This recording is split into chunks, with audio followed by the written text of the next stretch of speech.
안녕하세요, 여러분. 이제 5G 통신 이제 두 번째 시간입니다. 두 번째 시간은 이제 말씀을 드린 것처럼 앞에 시간에 앞에 영상에서는 우리가 그 5G라는 것이 이제 초라는 것과 강력 관련이 깊다라고 했는데 그 초가 뭐가 초인지 그리고 그 초를 이루는 기술이 무엇이 있는지에 대해서 간단히 좀 살펴봤죠. 그 오늘은 이제 그렇다면은 그래서 이제 무엇을 할 수 있는 건지, 이제 뭐가 달라지는 건지에 대해 가지고서 좀 얘기를 좀 나눠보고자 합니다.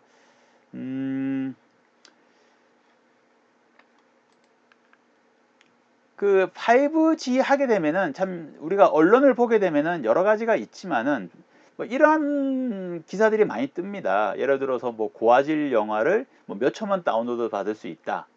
뭐 LTE 통신에서는 예를 들어서 뭐 1분이 걸리는데 뭐 이제 5G에서는 뭐 2초면 된다, 4초면 된다, 뭐 이런 얘기들이 좀 있죠.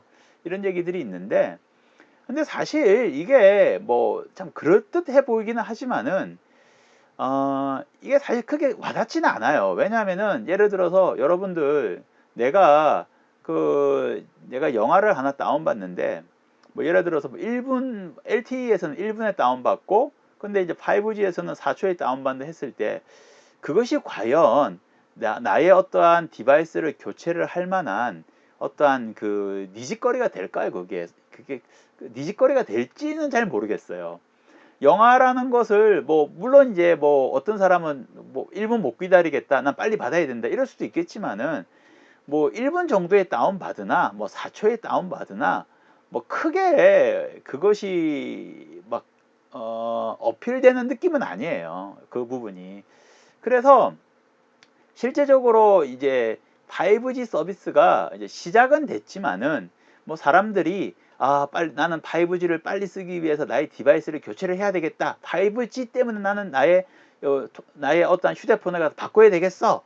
라는 어떠한 뭐 그것도 니즈들은 막 샘솟듯이 막 생기고 그러지는 않죠. 그러지는 않습니다. 실제적으로는. 왜냐하면은 리테일 측면에서는 LTE만 하더라도 상당히 이제 만족도가 높거든요. 멀티미디어를 쓰기에 크게 무리도 없고 그렇기 때문에 그래서 실제는 이제 우리가 5G를 갖다가 이제 좀 살펴보게 되는데 먼저 이제 원지부터 통신 세대의 변화를 좀 보게 되면은 이제 원지는 한 1984년도부터 시작이 됐습니다. 시작이 돼가지고서 그때는 전송 속도가 아주 늦었죠. 뭐 2.4 뭐 kbps니까 이거는 뭐 통신 속도로 하기에도 좀 미안할 정도로 이제 그랬었고 이때는 아날로그 시대였습니다. 아날로그 시대였었고 소위 말하는 이제 벽돌폰이라 해가지고서 아주 큰 폰을 갖다가 이제 뭐 가지고 다니면서 통화를 했고 그래서 그냥 가지고 다니기보다는 이제 카폰 형태로 많이 썼죠. 카폰 형태로 많이 썼고 그래서 이거는 이제 음성 통화 위주였던 서비스였고 소위 말하는 이제 부의 상징이었죠. 부의 상징. 그러다가 이제 1996년도에 이제 2G 서비스가 이제 나오게 됐습니다. 2G 서비스가 나오게 됐고 이때에 이제 소위 말하는 이제 CDMA 통신이라고 해가지고서 음성 통화와 이제 SMS 문자 메시지가 이제 시작이 됐죠. 그래서 그 이때에 이제 소위 말하는 이제 뭐 PCS다 뭐 이런 얘기도 나오기도 하고 이때부터 이동통신이라는 것이 사람들에게 좀 대중화되어지고 보편화되어진 어떠한 시작이라고 볼 수가 좀 있습니다. 뭐그 전에는 이제 부자들이 좀 가지고 다니는 어떠한 거였다라고 한다면은 이때부터는 그래도 사람들에게 좀 보편적으로 좀 보급되어지는 시대가 이때부터라고 좀 볼 수가 있습니다. 그리고 이제 3G 통신이 이제 나왔죠. 3G 통신이 나와서 3G 통신이 나와가지고서 요때부터는 말 그대로 음성과 간단한 SMS를 넘어가지고서 소위 말하는 이제 인터넷이 가능한 시대를 열었습니다. 그래서 그 휴대폰을 가지고서 인터넷을 하는 그러한 시대가 이제 이때부터 이제 본격적으로 시작이 되어졌습니다. 본격적으로 시작이 되어졌고 우리나라에 이제 그 아이폰 같은 경우가 들어온 것도 이제 이 시대쯤 전후해가지고 이 시대 해가지고서 이후로 좀 해가지고서 들어오게 됐고 우리나라에서도 본격적인 스마트폰 시대가 열리게 된 어떠한 시대라고 볼 수가 있습니다. 그리고 이제 4G죠. 이제 LTE 지금의 이제 대세 시장 중에 하나인 LTE인데 이것이 들어오면서부터는 이제는 완전히 이제 개념이 많이 바뀌었죠. 3G만 하더라도 뭐 기본 우리가 이제 그 텍스트 기반의 그런 간단한 이미지 기반의 인터넷은 가능했지만은 뭐 그것으로 영상을 실시간으로 본다든지 뭐 이런 거는 좀 어려웠습니다. 어려웠는데 이제 4G LTE부터는 이제 실시간 영상을 감상할 수 있고 음성 통화도 충분히 할 수 있는, 그러니까 영상 통화도 충분하게 원활하게 할 수 있는 어떠한 이제 서비스가 열리게 된 겁니다.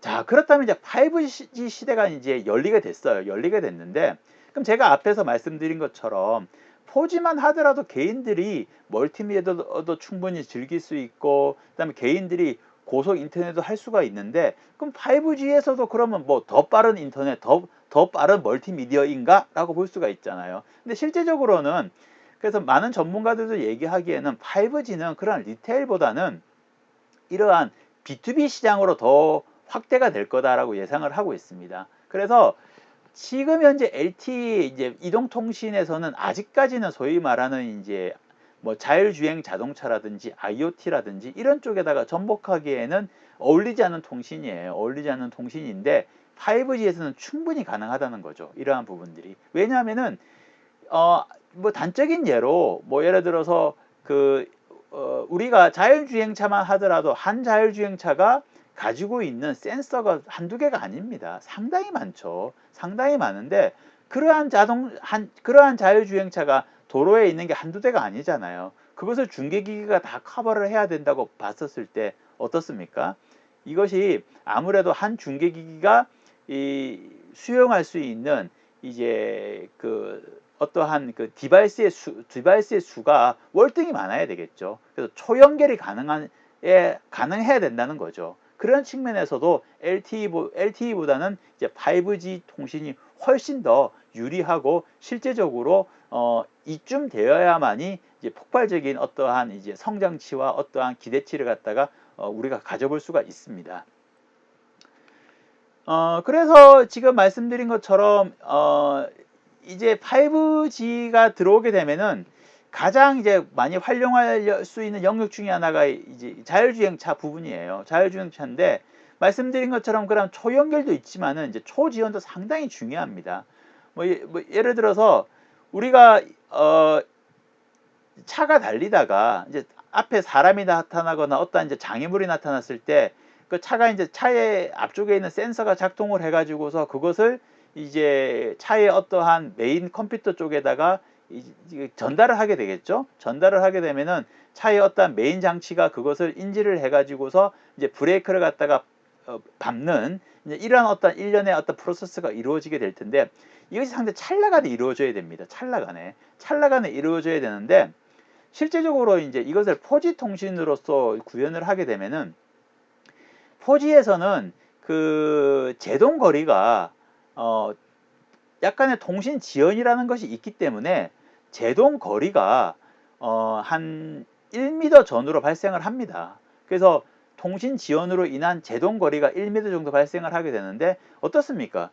1m라는 거는 상당히 좀 심각한 문제를 야기시킬 수 있죠. 우리가 그 뭐 어떻게 해가지고서 우리가 저 1m보다 훨씬 더 떨어져 가지고서 그 물체를 갖다 발견을 하게 되면 상관이 없는데 만약에 1m 정도쯤 되는 곳에서 물체를 갖다가 센서가 인지를 해가지고 전달을 하게 되면 어떻습니까? 사고가 나게 되죠, 이 부분이. 그래서 좀 약간 이제 이 4G 통신으로서는 이러한 자율주행차의 어떠한 것에 적용하기에는 통신 지연이라는 측면에서는 좀 어렵습니다. 어렵고 그래서 이제 5G 같은 경우에는 보시는 것처럼 제동 거리가 한 3cm 이하예요. 3cm 이하니까 뭐 거의 제동 거리가 없다 하도 과언이 아닌 거죠.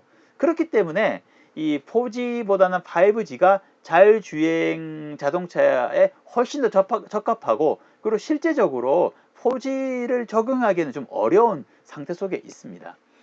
그리고 또 하나는 이제 이거 커넥티드 카죠. 커넥티드 카. 요거는 말씀드린 것처럼 커넥티드 카는 무엇입니까? 말 그대로 자동차가 뭐 IoT처럼 말 그대로 아주 그냥 많은 자동차가 이제 어떠한 그 네트워크 통신을 통해 가지고서 뭔가를 계속 서비스를 하는 거잖아요. 뭐 네트워크 통신을 통해 가지고서 뭐 예를 들어서 뭐 은행하고도 통신할 수도 있고, 그 다음에 뭔가 인터넷 쇼핑몰하고도 통신할 수도 있고, 그 다음에 예를 들어서 자동차가 톨게이트를 지나갈 때 톨비가 저절로 빠져나가게 하는 그러한 통신도 할 수 있고, 여러 가지 통신을 쫙 이루어지게 하게 됩니다. 이루어지게 하게 되는데, 이러한 커넥터가 많아지게 될수록, 뭐 커넥티드 카가 점점 보편화되면 보편화될수록 어떻습니까? 이러한 그 통신을 해야 되는 어떠한 그 연결점들이 폭발적으로 늘어나게 되죠. 그래서 제가 앞에서 말씀드린 것처럼 이제 4G가 수용할 수 있는 어떠한 제곱킬로미터당 수용할 수 있는 어떠한 디바이스 수를 갖다가 훨씬 더 넘어서 그 더 많은 어떠한 디바이스의 연결을 수용을 해야 됩니다. 한 중계기기가 수용을 해야 되기 때문에, 그래서 이제 4G보다는 5G가 훨씬 더 이러한 커넥티드 카 서비스에게 적합하다라고 이제 볼 수가 있죠.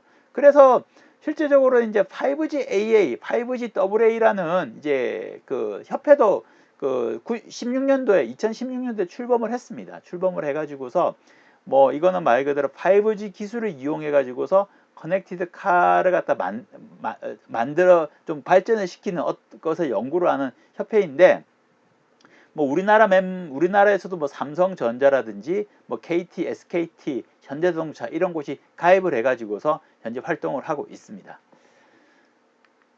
그리고 이제 또 한 가지는 이제 미디어 엔터테인먼트 쪽인데, 요거는 이제 VR이나 AR 측면에서 좀 바라볼 수가 있습니다.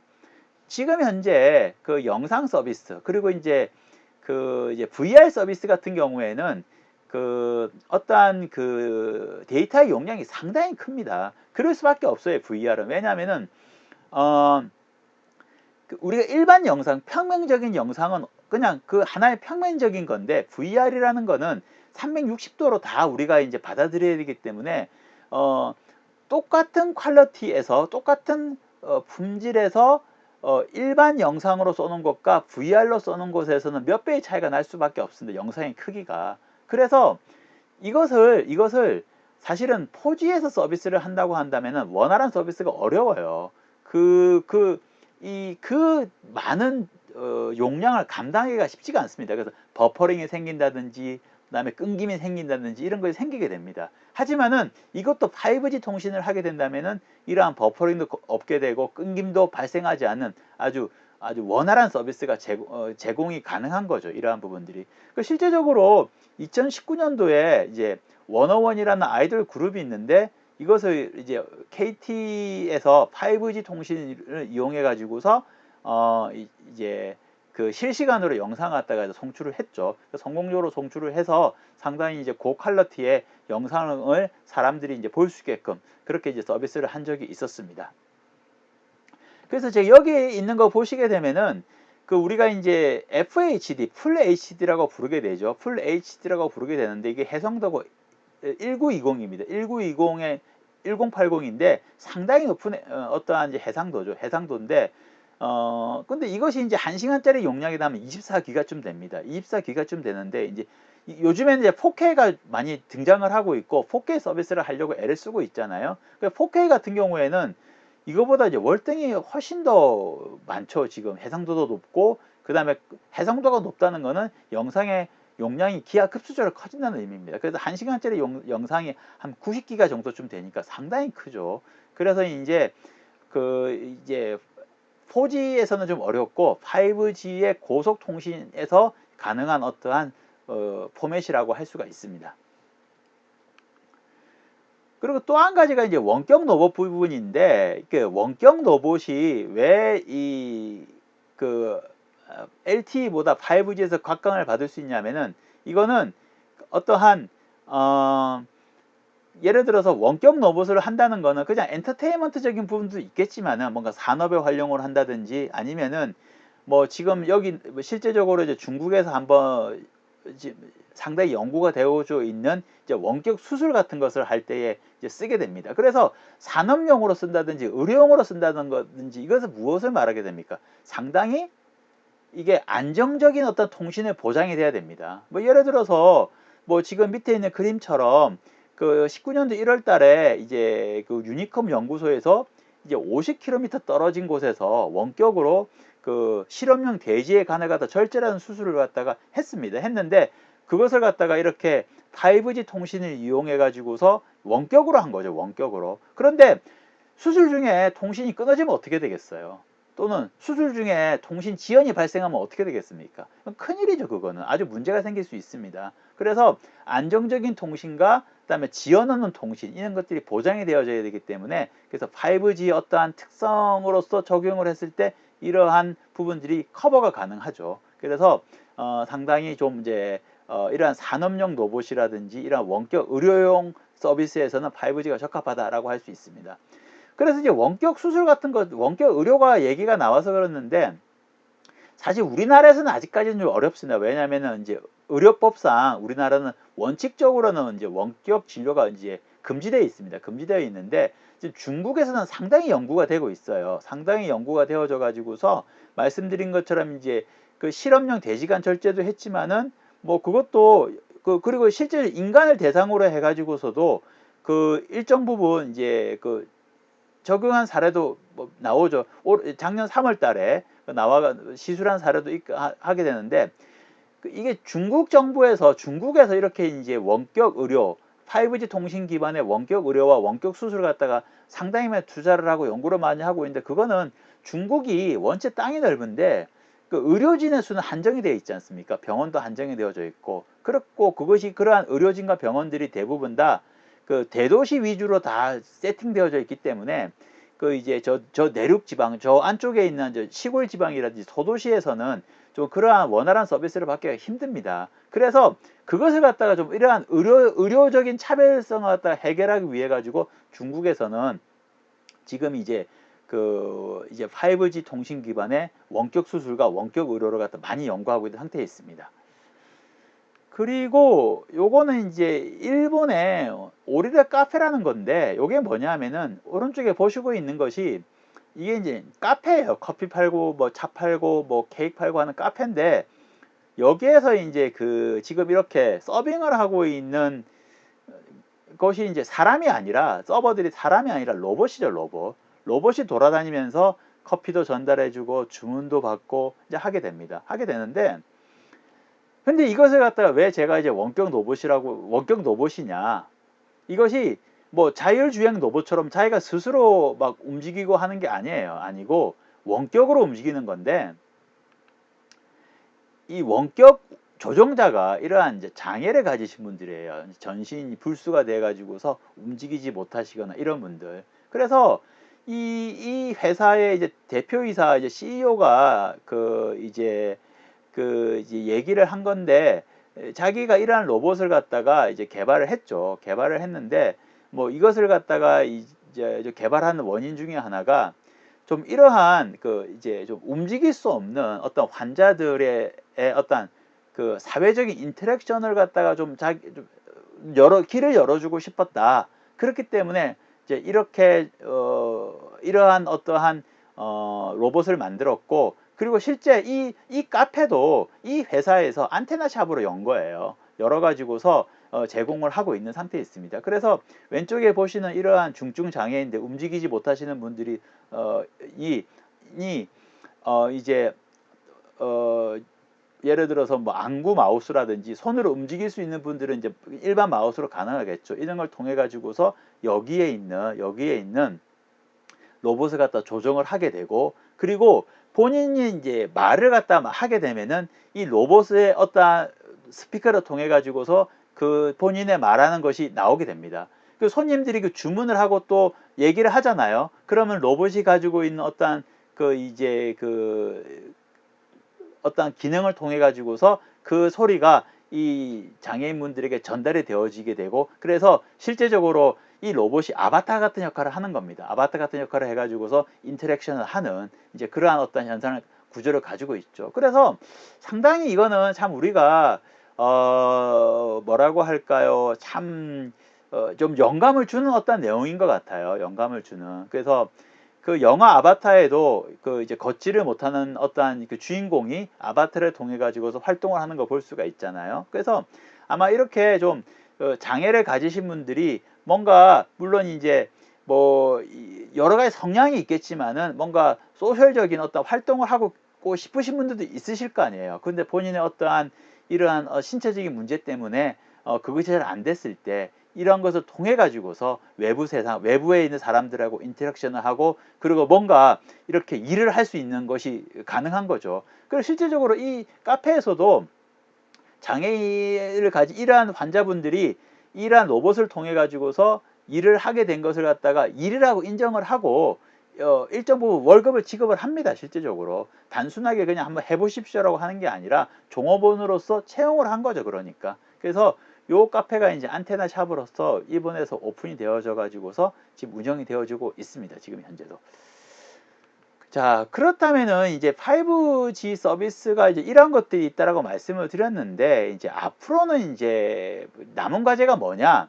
이 그림을 보시는 것처럼 이 올해 1월 달의 그림인데, KT와 SKT의 5G 커버리지 맵입니다, 이게. 보시면은 빨간 색깔로 된 부분들이 이제 5G의 커버리지인데, 대도시 서울이라든지 수도권이라든지 그 다음에 이제 부산이나 뭐 이런 대도시 중심으로서는 그래도 커버리지가 상당히 좀 있지만은 아직까지 전국적인 관점으로 봐가지고서는 상당히 커버리지가 낮은 것을 갖다가 좀 볼 수가 있죠. 그래서 이제 숙제 중에 하나가 바로 이제 5G 인프라를 확대하는 부분입니다. 그래야만이 5G 통신을 갖다 원활하게 좀 할 수가 있는 거죠.